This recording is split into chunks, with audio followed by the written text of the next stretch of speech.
बिस्मिल्लाहिर्रहमानिर्रहीम। अस्सलाम वालेकुम। इब्रानी ज़बान में जिब्राइल के मैनी मर्द खुदा के होते हैं। इस्लामी शरीयत में हज़रत जिब्राइल अलैहिस्सलाम अल्लाह ताला के 4 मुकर्रब फरिश्तों में से एक हैं। पैगंबरों और रसूलों तक खुदा का पैगाम पहुंचाने का काम भी इन्हीं के सुपुर्द था। कुरान और हदीस में हज़रत जिब्राइल अलैहिस्सलाम के और भी कई नाम आए हैं, रूहुल अमीन, रूहुल कुद्स वगैरह। कहीं कहीं हातिफ और सरोश से भी हज़रत जिब्राइल अलैहिस्सलाम मुराद हैं। हज़रत ईसा अलैहिस्सलाम की वलादत दमे जिब्रील अलैहिस्सलाम ही के ज़रिए से हुई थी। पाकबाज हज़रत मरियम अलैहिस्सलाम के गिरेबान में खुदा के हुक्म से हज़रत जिब्राइल अलैहिस्सलाम ने फूंक मारी थी। यही फूंक ईसा अलैहिस्सलाम की वलादत का सबब बनी। मेराज की रात में हज़रत जिब्राइल अलैहिस्सलाम हज़रत मोहम्मद सल्लल्लाहु अलैहि वसल्लम के साथ थे। सफ़र के दौरान दोनों एक ऐसे मुकाम पर पहुँचे कि उसके आगे जिब्राइल अलैहिस्सलाम के पर जलते थे।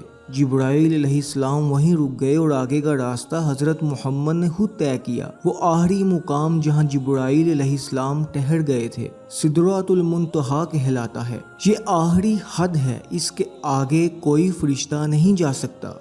जिब्राइल अलैहिस्सलाम का क़याम उसी दरख्त पर होता है। इसी वजह से जिब्राइल अलैहिस्सलाम को बुलबुल सिदरा, तोयरा सिदरा, मुर्ग अर्शी, तोयरा सिदरा नशीं भी कहा जाता है। यहूदी हज़रत जिब्राइल अलैहिस्सलाम को अपना दुश्मन समझते हैं। हज़रत जिब्राइल अमीन अलैहिस्सलाम की 1000 ज़ुबानें, 600 पर हैं और सर से लेकर पाँव तक ज़ाफ़रान जैसे बाल हैं और दोनों आँखों के दरमियान एक आफ़ताब तुलू रहता है। हर बाल पर एक सितारा चमकता है। हज़रत जिब्राइल अमीन अलैहिस्सलाम हर रोज़ दरियाए नूर में 360 मरतबा गोता लगाते हैं। जब गोता लगाकर निकलते हैं तो हर पर से बेशुमार कतरे टपकते हैं। हर एक कतरे से अल्लाह रब्बुल इज़्ज़त एक फरिश्ता पैदा करते हैं जो क़यामत तक अल्लाह रब्बुल इज़्ज़त के नाम की तस्बीह करता रहेगा। एक दिन हज़रत जिब्राइल अमीन ने सरकारे दो आलम सल्लल्लाहु अलैहि वसल्लम की खिदमत में आकर अर्ज़ किया कि अल्लाह ताला ने जब मुझे पैदा किया तो 10,000 साल तक ये पता न चल सका कि मैं किस मकसद के लिए पैदा किया गया हूँ और मुझे क्या करना है।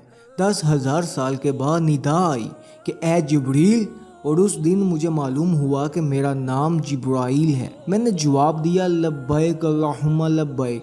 अल्लाह ताला ने हुक्म फरमाया मेरी तक़द्दुस बयान करो। मैंने 10,000 साल तक ये किया। फिर हुक्म हुआ कि मेरी बुजुर्गी बयान करो। 10,000 साल तक मैंने इनकी बुजुर्गी का जिक्र करता रहा। इसके बाद मुझ पर अनवारे अर्श ज़ाहिर हो गए।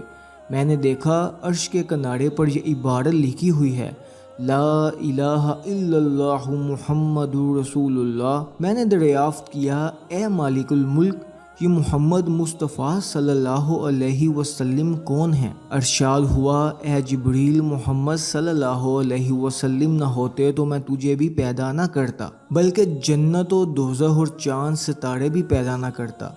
इसके बाद अरशाद हुआ कि ए जिब्रील, मोहम्मद मुस्तफ़ा सल्लल्लाहु अलैहि वसल्लम पर दरूद पढ़ो। चुनाचा मैं 10,000 साल तक दरूद पढ़ा। उसके बाद मुझे दूसरी हिदमात तवीज़ की गईं। अल्लाह ताला हमें भी आप सल्लल्लाहु अलैहि वसल्लम पर बेकसरत बेहिसाब दरूद पढ़ने की तौफीक दे। आमीन। अल्लाह निगहबान। अल्लाह हाफिज़। जज़ाकल्लाह।